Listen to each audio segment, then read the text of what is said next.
안녕하세요. 섭더먼 이상입니다. 마지막 영상 많이 기다리셨죠? 오늘은 썸니 탈출 시리즈 2탄 대회 준비의 마지막 편 종목별 패들링 스킬에 대한 내용입니다. 바로 시작할게요. SUP 경기 종목 소개. SUP 레이싱의 종목은 크게 롱 디스턴스, 스프린트, 테크니컬 레이싱의 형태로 나눠볼 수 있겠는데요. 앞서 테크니컬 레이싱에 대해서는 설명드렸고요. 오늘은 스프린트와 롱 디스턴스에 대해서 살펴보도록 하겠습니다.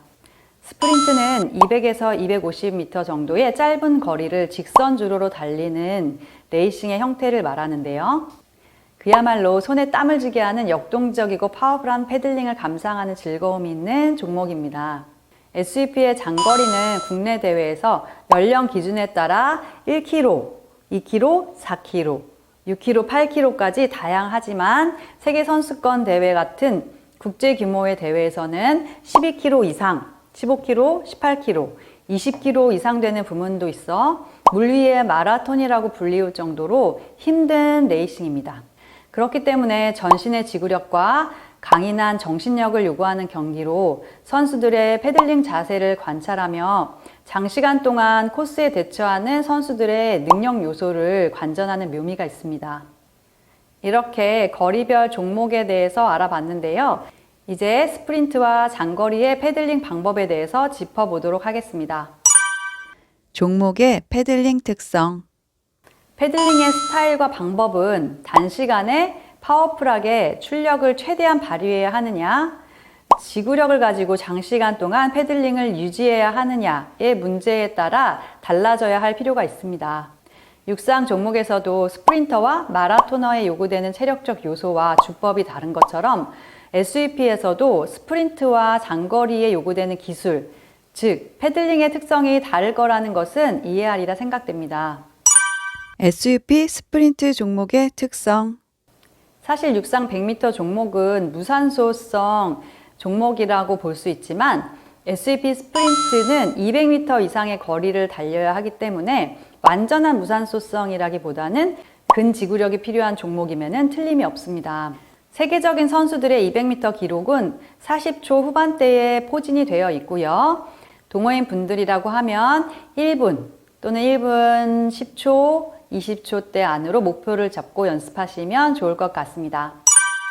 스프린트 패들링.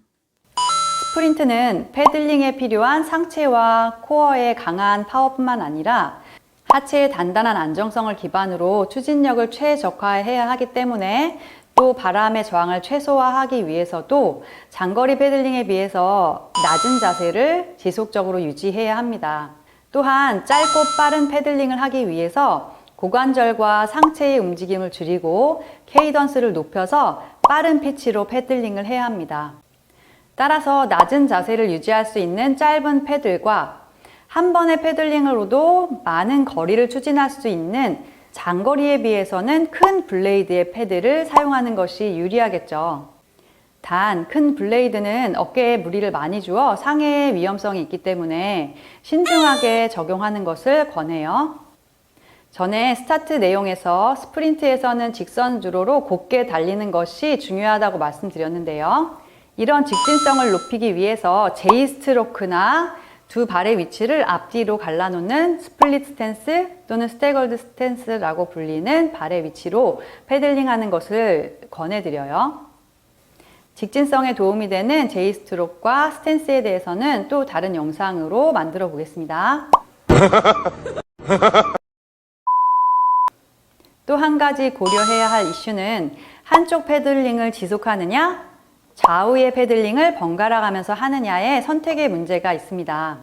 패들링을 할 때 좌우로 패들손을 바꾸는 구간에서 속도가 느려지며 최소 한 번의 패들링을 놓치는 거라고 볼 수 있기 때문에 패들손을 바꾸지 않고 한쪽으로 쭉 젓는 것이 지치지 않고 빠른 패들링을 계속 유지할 수 있는 근지구력이 있다는 가정하에 100% 유리하다고 볼 수 있습니다. 이것은 가정이기 때문에 개개인의 근지구력과 경기장의 컨디션에 따라서 현실적인 선택을 해야 하는 문제인데요. 제 개인적으로 200m 거리라고 하면 한쪽 패들링으로 쭉 젓는 것을 추천합니다. 특히 내가 레귤러 스탠스의 오른쪽 패들이 좋은데 왼쪽에서 바람이 불어오는 경우라면 오른쪽만 패들링을 해서 쭉 완주하는 것이 더 유리할 수 있어요. 그러나 200m를 한쪽으로 저을 때 후반부에 힘이 딸려 패들링 속도가 줄어드는 경우라면 적절한 타이밍에 좌우로 번갈아 가며 패들링을 하는 것이 나으실 거예요. 스프린트를 연습하기 좋은 방법이 또 가민 시계를 활용하는 방법인데요. 가민 시계에서 SUP 인터벌 트레이닝으로 거리를 200에서 250m로 설정을 해 두시고 해당 거리를 패들링 할 때 몇 번의 패들링으로 완주할 수 있는지 개수를 세어 보시고요. 그 개수의 패들링을 쉬지 않고 할 수 있는 근지구력을 키우는 훈련을 하시거나 빠르게 패드를 바꾸는 연습을 통해서 패들링을 할 때 지연되는 시간을 최소화하는 연습을 하실 수 있습니다.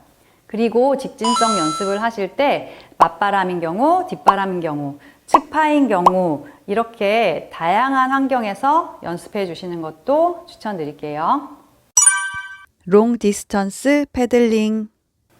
다음으로 장거리 패들링에 대해 팁을 드리자면 장거리 패들링은 평소 기본적인 패들링을 좀 더 리드미컬하게 힘을 덜 들이면서 멀리 글라이딩 할 수 있게 효율적인 패들링을 몸에 익히는 것으로 특별한 주법이 있는 것은 아니에요. 좀 실망하셨죠? 단 웨이브의 크기와 바람과 조류의 방향에 따라 최대한 보드를 수면과 평평하게 유지하고 패들링 케이던스와 보드 위의 전후 좌우 중심의 위치를 최적으로 세팅하는 민감한 조절이 지속적으로 필요하답니다. 드래프팅 기술. 이 외에 물의 저항과 바람의 저항을 최소화하는 드래프팅이라는 기술이 있습니다. 사이클이나 쇼트트랙 경기를 보면 가장 선두에 있는 선수가 바람의 저항을 많이 받기 때문에 그 뒤에 바짝 붙어서 저항을 줄이고 있다가 적절한 타이밍에 추월을 시도하는 장면을 보셨을 텐데요. SUP도 해외의 경기 영상을 보시면 두세 명이 기차처럼 줄을 이어서 달리는 모습을 보게 되실 거예요. SUP는 바람의 저항보다 물의 흐름이 방향성을 타게 되면 일정 시간 동안 수면에 그 흐름이 연속되기 때문에 앞에 사람이 물의 저항을 가르고 만들어낸 그 흐름에 내 보드를 올려놓게 되면 힘의 효율을 20% 이상 볼 수 있다고 해요. 거리가 많이 벌어지면 이 기술을 사용하기가 어렵지만 평소 나보다 조금 빠른 사람과 연습을 하면서 그 물길을 따라가려는 노력을 해본다면 대회에서 반드시 도움을 받으실 수 있을 거예요. 자, 이렇게 마인드셋과 경기장 환경, 비치 스타트와 피니쉬, 플랫 어터의 스타트와 피니쉬, 테크니컬의 마크 라운딩 기술, 마지막 종목별 패들링 스킬까지 여러 가지 팁들에 대해서 말씀드렸는데요.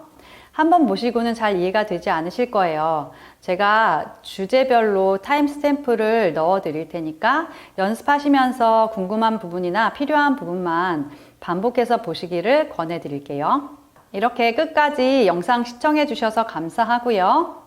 지금까지 영상은 저의 개인적인 경험에 의해서 조언을 드리는 부분이었기 때문에 다른 관점이 있으시거나 또는 추가적인 팁이 있으시다면 댓글로 남겨주시고요.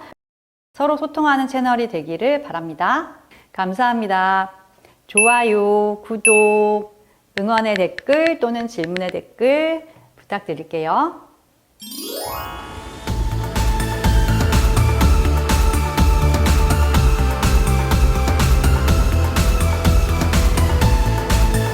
원장님 빨리 선연습 하세요. 선연습 더 하셔야죠. 이제 찍기 시작했